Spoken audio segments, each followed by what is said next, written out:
Assalamualaikum warahmatullahi wabarakatuh. Kembali lagi dengan saya di channel HBR Entertainment.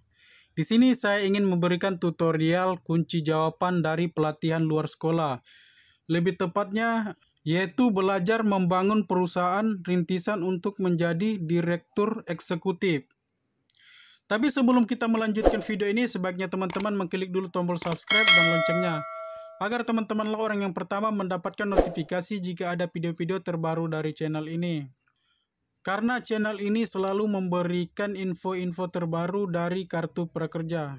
Buat teman-teman yang ingin kunci jawaban dari belajar membangun perusahaan rintisan untuk menjadi direktur eksekutif ini, teman-teman sediakan dulu pulpen dan bukunya agar tidak salah. Oke, langsung saja kita ke pembahasan videonya. Jadi untuk pretestnya ini saya ingin memberikan informasi sedikit ke teman-teman. Pretest ini tidak mempengaruhi nilai jawaban kita. Jadi di sini teman-teman isi saja sesuai keinginan teman-teman. Yang harus diperhatikan ketika memilih co-founder ada di bawah ini. Di sini supaya cepat kita isi saja ya teman-teman. Karena ini tidak mempengaruhi dengan nilai. Karena ini tidak mempengaruhi nilai kelulusan kita. Jadi biar cepat kita isi saja sesuai keinginan.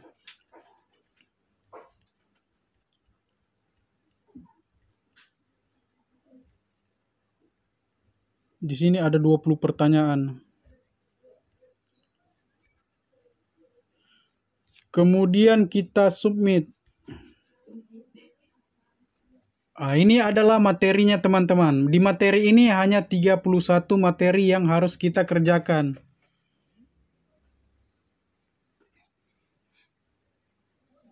Coba kita langsung ke kuisnya ya. Ini adalah kunci jawaban dari kuis bab 1. Ciri khas dari startup adalah, jawabannya adalah A. Kemudian kita lanjut ke nomor 2. Berikut adalah sifat yang tidak dibutuhkan untuk menjadi seorang stand-up founder. Jawabannya adalah D. Kemudian kita lanjut ke nomor 3. Yang harus diperhatikan ketika memilih CO founder ada di bawah ini kecuali, jawabannya adalah B. Kemudian kita ke nomor 4. Mentor yang baik dalam membangun startup adalah, jawabannya C. Kemudian ke nomor 5. Berikut ini alasan kegagalan startup di tengah jalan kecuali, jawabannya adalah C. Kemudian kita submit. Oke teman-teman, di sini kita sudah menyelesaikan kuis di bab 1 ini. Kemudian kita lanjut ke bab 2.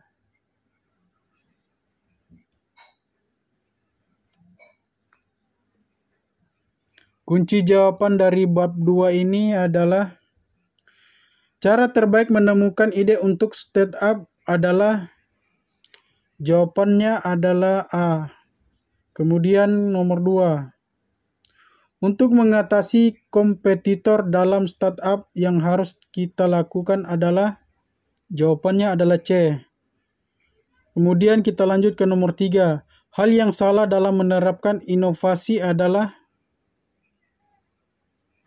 kemudian kita ke D. Kemudian kita lanjut ke nomor 4. Berikut ini 3 hal yang penting dalam menemukan ide stand up kecuali, kemudian kita ke D lagi. Berikut ini perusahaan yang menemukan ide dari mengamati lingkungan dan sekitar kita kecuali, kita ke nomor A, lalu submit. Oke teman-teman, kita lulus lagi ujian kuis bab 2. Kemudian kita lanjut ke pertanyaan kuis bab 3.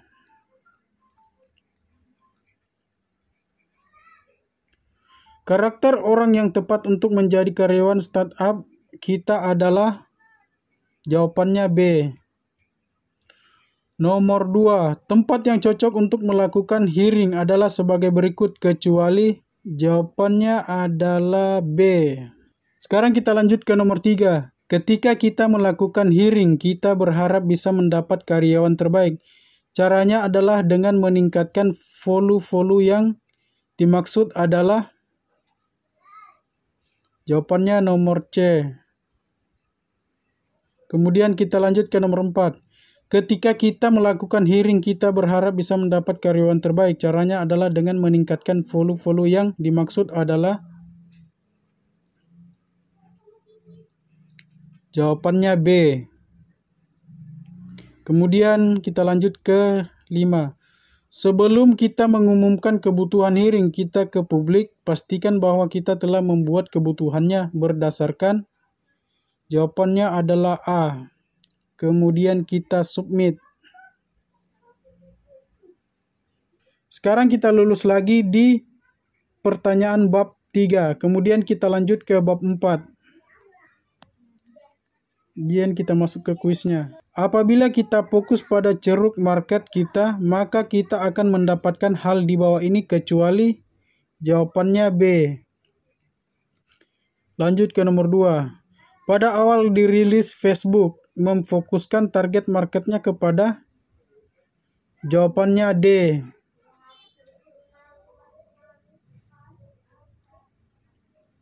Kemudian kita lanjut ke nomor 3.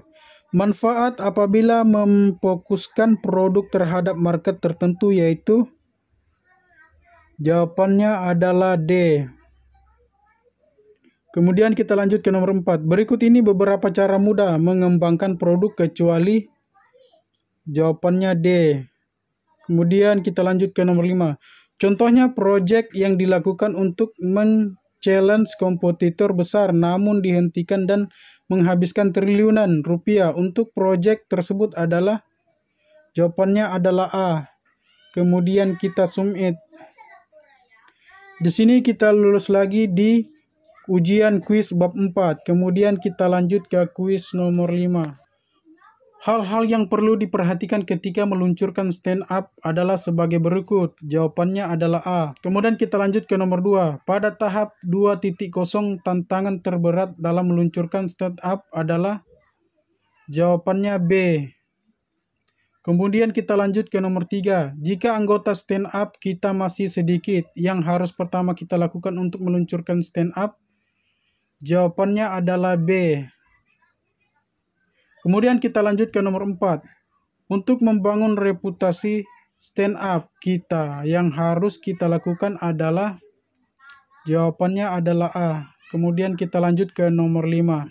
Dalam stand up, data merupakan hal yang penting karena dari data lah stand up dapat, jawabannya adalah A. Lalu kita submit. Kita lulus lagi di kuis bab 5. Kemudian kita lanjut ke bab terakhir, yaitu bab 6. Nomor 1. Saat yang tepat untuk mencari investor stand up adalah, jawabannya adalah B. Kemudian kita lanjut ke nomor 2. Berikut beberapa cara pendanaan di tahap ide kecuali, jawabannya adalah D. Kemudian kita lanjut ke nomor 3. Saat bertemu dengan investor, hal yang harus disiapkan saat presentasi adalah, jawabannya B. Kemudian ke nomor 4. Yang harus diperhatikan saat melihat investor adalah sebagai berikut kecuali, jawabannya adalah D. Kemudian kita lanjut ke nomor 5. Investor biasanya menilai dari top up line. Kemudian kita lanjut ke nomor 5. Investor biasanya menilai dari top line stand up yang ada di bawah ini kecuali, jawabannya adalah B. Kemudian kita submit. Sekarang kita lulus dari ujian materi ini. Jadi untuk materi ini sudah selesai. Kemudian kita lanjut ke post test untuk ujian akhir. Kemudian kita lanjutkan ujian. Ini adalah ujian post test. Nomor 1, yang harus diperhatikan ketika memilih CEO founder ada di bawah ini kecuali A. Nomor 2, mentor yang baik dalam membangun startup. C. Kemudian nomor 3, sebelum kita mengumumkan kebutuhan hearing kita ke publik, pastikan bahwa kita telah membuat kebutuhan berdasarkan A. Jawabannya A. Nomor 4, pada tahap 2,0, tantangan terberat dalam meluncurkan startup adalah, jawabannya A. Nomor 5, jika anggota startup kita masih sedikit, yang harus pertama kita lakukan untuk meluncurkan startup adalah B. Nomor 6, berikut yang harus ada pada pitching deck saat bertemu investor kecuali C. Nomor 7, hal yang salah dalam menerapkan inovasi adalah D. Nomor 8, referral juga merupakan pilihan yang bagus untuk hearing team karena biasanya lewat referral kita bisa melakukan B. Nomor 9, tempat yang cocok untuk melakukan hearing adalah sebagai berikut kecuali B. Untuk membangun reputasi startup, kita yang harus kita lakukan adalah C. Nomor 11, berikut ini yang bukan merupakan langkah-langkah membangun reputasi stand up, yaitu C. Nomor 12, dalam stand up, data merupakan hal yang penting karena dari data lah stand up dapat D. Nomor 13, saat yang tepat untuk mencari investor stand up adalah A. Nomor 14, berikut dalam sifat yang tidak dibutuhkan untuk menjadi seorang stand up founder. A. Nomor 15, ciri khas dari stand up adalah A. Nomor 16, investor biasanya menilai dari top line stand up yang ada di bawah kecuali D. Nomor 17, karakter orang yang tepat untuk menjadi karyawan stand up kita adalah D. Nomor 18, pada saat menyiapkan proyeksi keuangan untuk startup saat bertemu dengan investor, berikut yang harus kita siapkan kecuali D. Nomor 19, yang harus diperhatikan saat melihat investor adalah sebagai berikut kecuali B. Nomor 20 adalah ujian yang terakhir. Ketika kita melakukan hearing, kita berharap bisa mendapat karyawan terbaik. Caranya adalah dengan meningkatkan follow-follow yang dimaksud adalah C.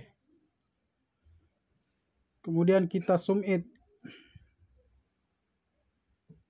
Sekarang kita lulus dalam ujian akhir ini, post test. Kemudian kita klik sertifikat kelulusan. Lalu berikan rating. Kemudian komentar.